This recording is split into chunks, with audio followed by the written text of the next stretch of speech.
Bismillah walhamdulillah wa salatu wa salam ala rasulillah wa ala alihi wa sahbihi wa mawalah amma ba'd. Assalamu alaikum wa rahmatullahi ta'ala wa barakatuh.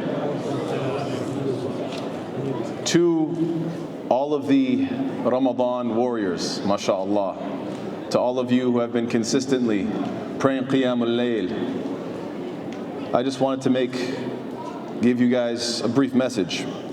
We as human beings, we have limited knowledge. We can't look into each other's hearts. We can't judge each other's sincerity. We don't know what Allah subhanahu wa ta'ala knows. And because of our ignorance, we have to treat everybody as equal, which is a good thing. But the reality is, humans are not all equal. Superiority and inferiority are judged by Allah subhanahu wa ta'ala based on taqwa.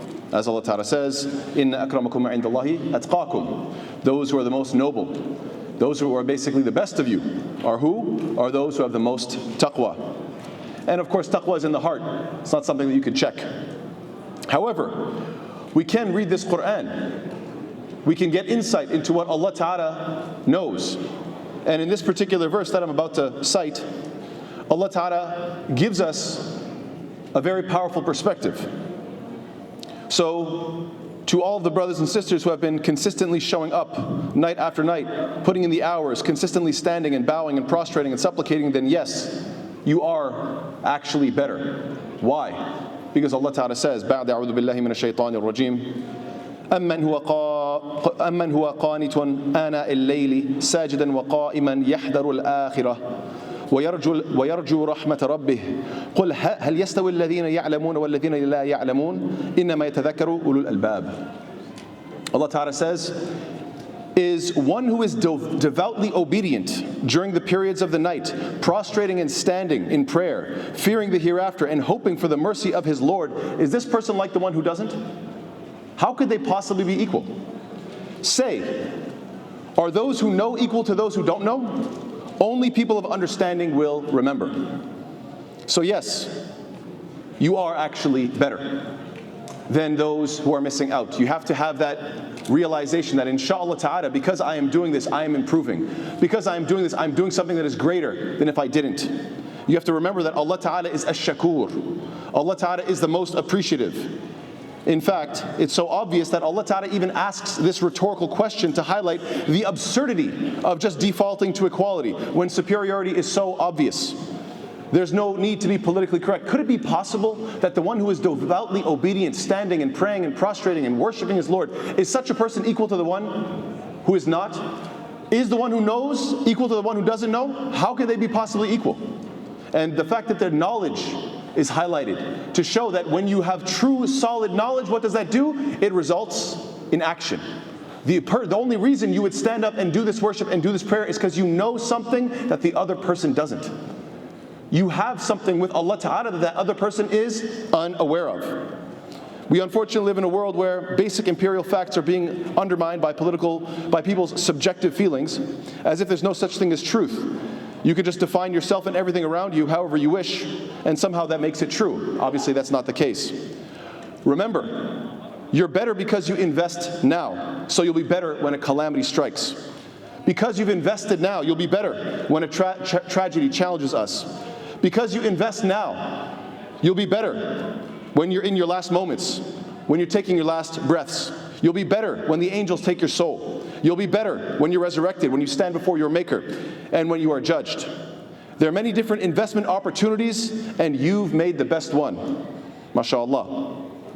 You're better for dedicating yourself inside of Ramadan, and therefore there's no doubt that you'll be better if you continue these habits, even if it's just a few rak'at in the night outside of the month of Ramadan. This prescription of having firm knowledge and then making that apply to your behavior. In this ayah, Allah is saying, the one who knows, is he like the one who doesn't know? Clearly the one who knows, he stands up and prays in the night, connects to his Lord because he knows the value. This combination was prescribed to the Prophet ﷺ right at the beginning of revelation. Why? The emphasis on knowledge, iqra, the first words revealed to the Prophet ﷺ, iqra bismi rabbika alladhi khalaq, read, as in, read this Quran, gain knowledge, understand your deen, and continue to grow intellectually.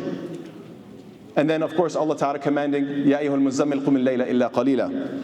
O you who is wrapped up, stand up in the night, except for a little while.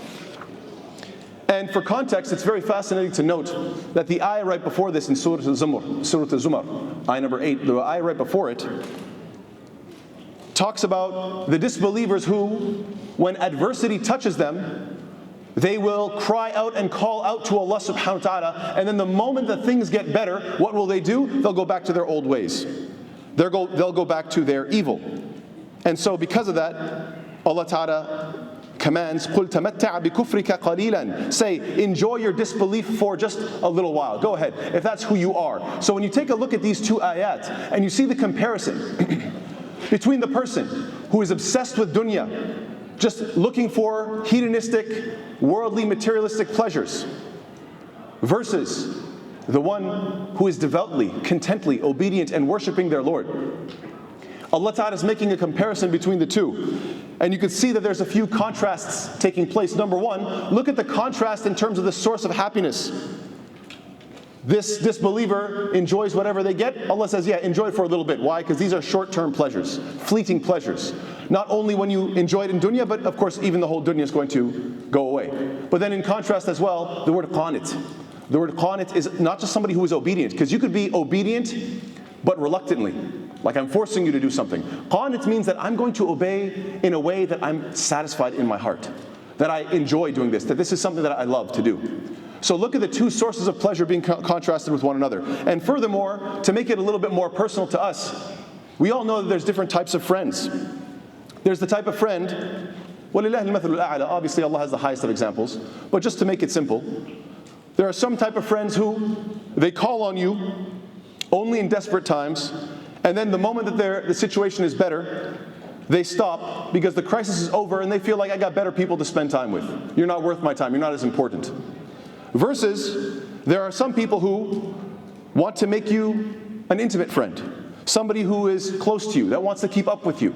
And this is like the person who doesn't just worship when in a time of crisis, rather they make their worship something personal, something deep and spiritual, and something that is in part of their daily routine. Because it's not just about the context or the circumstance of crisis. It's about connecting to your Lord and having a substantive relationship. So are these two equal? How would you feel about one friend who genuinely enjoys spending time with you versus the friend who only calls you when he needs something? I'm sure we've all heard the expression, the only thing more expensive than education is ignorance. The only thing more expensive than education is ignorance. It's a good expression. And in this ayah, Allah Ta'ala is saying what? We can't afford to ignore the power of Qiyamul Layl, of night prayers. You can't afford to be somebody who just ignores night after night the invitation to spend some time alone with their Lord. You cannot afford that, because you may be losing more than you can afford. Hence the question, هل يستوي الذين يعلمون والذين لا يعلمون? Ask, say this question, pose it to them. Ask people, is it possible that the one who knows is like the one who doesn't know? Of course not. Knowledge is superior, and you can see how knowledge is implemented. And so the final point I'd like to make is that recently, alhamdulillah, we've had a lot of people embracing Islam. One person, I got to have a conversation with him. He embraced Islam, and the story was that he saw one of our youth who they had their co-workers at a particular job. He saw he took his break and he went to go pray. It seems that this question that Allah Ta'ala is commanding us to ask, it seems that this young man asked himself the exact same question. He probably was looking at this person praying and thinking to himself, somebody who's grounded in knowledge that results in sincere worship. I'm looking at this guy. He seems to know what he's doing. He's confident about his faith. He seems to have studied it and grounded himself, and now he's living it and worshiping. Is that person, can I call them equal? Can I say it's all just relative? Or is there something clearly distinguishing between that person and the one who knows nothing about God, lives a completely secular lifestyle? Are they the same? And the answer is of course not. So, Allah Ta'ala is asking this question, and it seems that this young man last week, he answered that question as well by coming to the masjid and taking his shahada, alhamdulillah. So that's the way he answered that question. And so we have to ask ourselves, are these two groups of people equal? And how will you answer that question? Just verbally?